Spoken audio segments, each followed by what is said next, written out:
जी हाँ दोस्तों, स्वागत है आपका इस विजिट चैनल में। दोस्तों आज के इस वीडियो में बात करने वाले हैं कॉलेज एडमिशन 2023 के एडमिशन कैंसिलेशन प्रोसेस के बारे में। जी हाँ दोस्तों, काफ़ी छात्रों के बहुत सारे बस यही कमेंट आ रहे हैं कि सर बीए बीकॉम बीएससी में एडमिशन लिया है हमने, एमए एमकॉम एमएससी में एडमिशन तो ले लिया, लेकिन अब हमें अपना एडमिशन कैंसिल करवाना है किसी कारणवश। तो दोस्तों एडमिशन कैंसिल कैसे होगा, सारी जानकारी मैं आपको बताने वाला हूँ वीडियो के माध्यम से। एडमिशन होने के बाद एडमिशन कैंसिल कैसे होता है, पूरी प्रोसेस आपको बताऊंगा। ठीक है, तो वीडियो को शेयर करना सभी के साथ में, कोई भी डाउट हो कमेंट करना। दोस्तों अगर आपने किसी भी कॉलेज में एडमिशन लिया है, चाहे आपका गवर्नमेंट हो चाहे आपका प्राइवेट हो, आप एडमिशन कैंसिल करवा सकते हैं। ठीक है, बस मैं जो प्रोसेस आपको बता रहा हूँ वो प्रोसेस आपको फॉलो करना पड़ेगा। देखिए दोस्तों, हमारा जो एडमिशन कैंसिल होता है वो दो तरह से हो जाता है।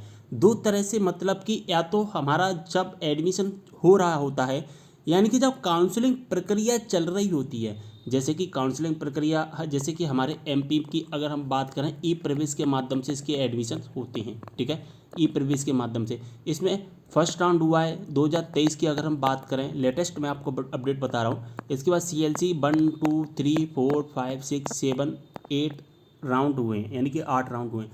आपने जो काउंसलिंग प्रक्रिया चल रही है और काउंसलिंग प्रक्रिया के बीच में ही आपने एडमिशन लिया। ठीक है, मान के चलिए आपने फर्स्ट राउंड में एडमिशन लिया। ठीक है, एडमिशन ले लिया किसी कॉलेज में, लेकिन आपने जो एडमिशन लिया अब वो आपको मनपसंद का कॉलेज नहीं है या किसी कारणवश आपको कैंसिल करवाना है, तो फिर क्या होता है, वहाँ पर आप एडमिशन कैंसिल करवा सकते हैं। ठीक है, दूसरा जो प्रोसेस होता है एडमिशन कैंसिल का, वो होता है कॉलेज में पढ़ाई शुरू होने के बाद में, यानी कि आपने एडमिशन ले लिया और लगभग 1 महीने बाद, 2 महीने बाद, 3 महीने बाद, लगता है कि नवंबर दिसंबर में आपको ख्याल आया कि हमें एडमिशन कैंसिल करवाना है, तो आपका एडमिशन कैंसिल हो जाएगा। अब दोस्तों दोनों प्रोसेस मैं आपको समझाने वाला हूँ। देखिए दोस्तों, आपने अगर काउंसलिंग के समय पर जो काउंसलिंग चल रही है, जैसा कि हमारा फर्स्ट राउंड हुआ ई प्रवेश के माध्यम से, इसके बाद CLC के first second third fourth fifth six 7 8 round हुए। ठीक है, ध्यान से समझना, 8 राउंड यहाँ पर हुए हैं हमारे। ठीक है, अब आपने क्या कहते हैं कि आपके मन में ख्याल आया हमें कैंसिल करवाना है। ठीक है, आपके मन में ख्याल आया कि आपको कैंसिल करवाना है एडमिशन अपना, तो आप क्या करोगे कि फर्स्ट राउंड में जो आपने एडमिशन लिया वो आप सेकंड राउंड में एडमिशन कैंसिल करवा पाओगे। अगर आपने CLC के थर्ड राउंड में एडमिशन लिया है तो आप फोर्थ राउंड में एडमिशन कैंसिल करवा पाओगे। अगर आपने फिफ्थ में लिया है तो सिक्स में कैंसिल करवा पाओगे। यानी कि जिस राउंड में आप एडमिशन लेते हैं, जिस राउंड में आप एडमिशन लेते हैं, उसकी अगले राउंड में, उसके अगला राउंड अगर जो न्यू राउंड आता है उस राउंड में आप एडमिशन कैंसिल करवा सकते हैं। ये जो प्रोसेस है MP में 2023 में ही लॉन्च की गई है। 2023 में, 2022 तक क्या होता था, सारी प्रोसेस ऑफलाइन होती थी, आपको कॉलेज में जाकर के ही अपना कैंसिल करवाना पड़ता था। लेकिन दोस्तों अब इस बार पूरी की पूरी प्रोसेस है एडमिशन कैंसिल की ऑनलाइन कर दी गई है। आपने फर्स्ट राउंड में एडमिशन लिया, सेकंड में लिया हो, थर्ड में लिया हो, फोर्थ में लिया, हमने मान लिया फोर्थ राउंड में हमने एडमिशन लिया किसी एक कॉलेज में। अब इस एक कॉलेज में एडमिशन के बाद में हमें कैंसिल करवाना है, तो कैंसिल करवा पाएंगे जब हमारा 5वां राउंड आएगा, उसमें हम कैंसिल करवा पाएंगे, इस ए वाले एडमिशन को कैंसिल कर सकते हैं। चलिए मैं आपको और बताता हूँ अच्छे से। देखिए दोस्तों, ई प्रवेश वेबसाइट पर नया राउंड चल रहा था। यहाँ पर हमारा कौन सा नया राउंड आ गया, CLC का 7वां राउंड यहाँ पर चल रहा। ठीक है, लेकिन आपने इससे पहले जो राउंड हुआ था CLC का 6वां राउंड हुआ। ठीक है, आपने किसी में भी लिया हो, लेकिन मैं उदाहरण तौर पर आपको बता रहा हूँ। 7वां राउंड चल रहा है यहाँ पर, 12 से 16 सितंबर के बीच में चला था 7वां राउंड, और नया जो राउंड आ गया 7वां 12 से 16 सितंबर के बीच में, और आपने एडमिशन लिया CLC का 6वां राउंड, क्योंकि 7वें से पहले 6वां आया होगा।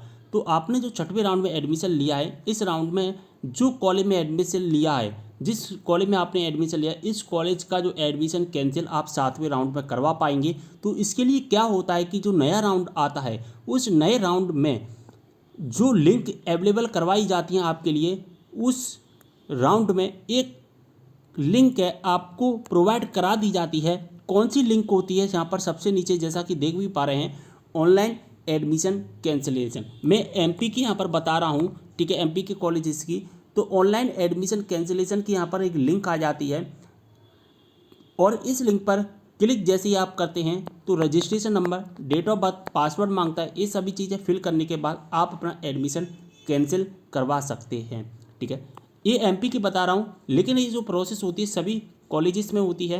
यानी कि जब प्रोसेस चल रही होती है हमारी काउंसलिंग प्रोसेस, उसी टाइम पर सभी यूनिवर्सिटी के द्वारा यानी कि सभी स्टेट के द्वारा आपको ये लिंक अवेलेबल करवाई जाती है। एमपी में 2023 से शुरू की गई है और बाकी के जो अदर स्टेट हैं वहाँ पर पहले से चल रही है ये प्रोसेस, एमपी में अभी लागू कर दी गई। तो काउंसलिंग के समय पर लिंक अवेलेबल करवाई दी जाती है। अब देखिए दोस्तों, एक और मैं आपको बताता हूँ, अभी जो लेटेस्ट यहाँ पर एक राउंड है दोस्तों, अभी आया था हमारा सीएलसी का 8वां राउंड। 9 तारीख को हमारा सीएलसी का 8वां राउंड आ गया था। और यहाँ पर जो कौन सा राउंड चल रहा है सीएलसी का 8वां राउंड, इससे पहले जिन स्टूडेंट ने सीएलसी के 7वें राउंड में एडमिशन लिया, वो जिस कॉलेज में एडमिशन लिया वो स्टूडेंट यहाँ पर 8वें राउंड में एडमिशन कैंसिल करवा पाएंगे। तो इसके लिए देखिए यहाँ पर एक लिंक एक्टिवेट कर दी गई ऑनलाइन एडमिशन कैंसिलेशन की। लिंक 31 तारीख तक एक्टिवेट रहेगी। ठीक है, तो यहाँ पर आप जैसा कि देख पा रहे हैं, मैंने आपको समझा रहा हूँ कि आप जिस राउंड में एडमिशन लेते हैं उस राउंड में एडमिशन तो ले लिया, अब उसमें कुछ नहीं हो सकता। तो उसके बाद जो नया राउंड आता है अगला, उस जो न्यू राउंड आएगा उस न्यू राउंड में आप अपना जो एडमिशन है वो कैंसिल करवा पाते हैं। इसके लिए लिंक अवेलेबल आपको करवा दी जाती है एडमिशन कैंसिलेशन की।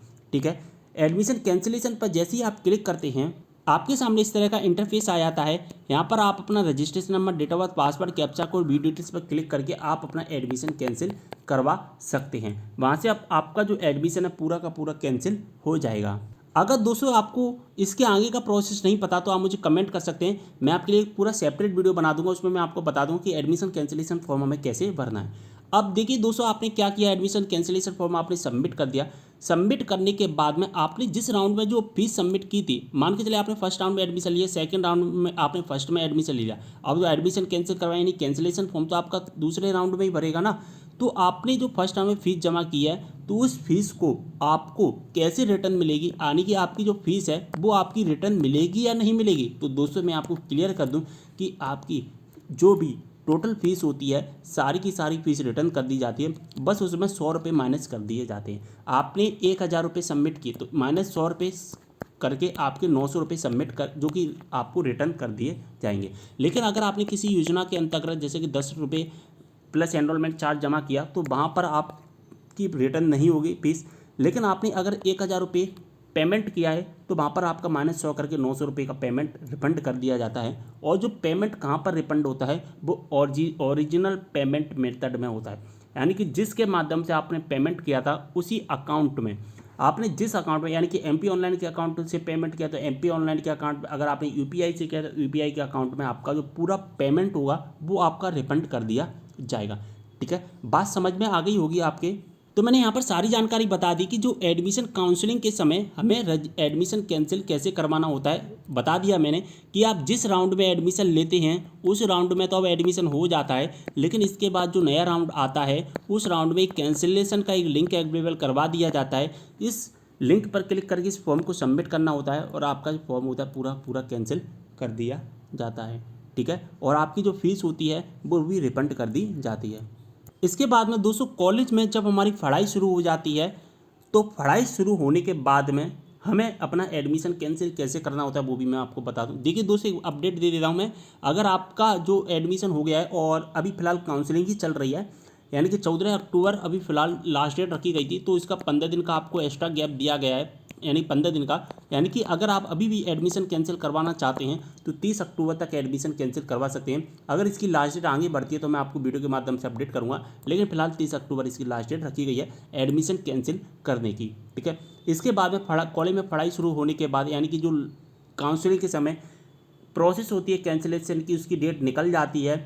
उस डेट को निकलने के बाद फिर अगर हमारे मन में ख्याल आता है कि हमें एडमिशन कैंसिल करना है तो वो कब होगा एडमिशन कैंसिल वो भी मैं आपको बता देता हूँ। तो इसकी एक ऑफिशियल नोटिफिकेशन है जो कि मैंने डाउनलोड कर लिया है। ऑफिशियल नोटिफिकेशन के 30.1.3 नंबर के पैरा में यहाँ पर क्लियर मेंशन किया गया है कि नियमित प्रवेश लेने के बाद में किसी समुचित कारण अथवा बिना पूर्व अनुमति या पूर्व सूचना के लगातार 15 दिन तक ऑनलाइन या ऑफलाइन कक्षाओं में अनुपस्थित रहने वाले विद्यार्थियों का प्रवेश निरस्त करने का अधिकार प्राचार्य को होगा। आपको 15 दिन तक अपनी अटेंडेंस नहीं लगवानी है अटेंडेंस रजिस्टर में, और जैसे ही आपकी अगर 15 दिन तक अटेंडेंस नहीं लगती है तो आपके जो कॉलेज के प्रिंसिपल जो प्राचार्य होते हैं उनको अधिकार होगा, वो आपका एडमिशन कैंसिल कर देंगे।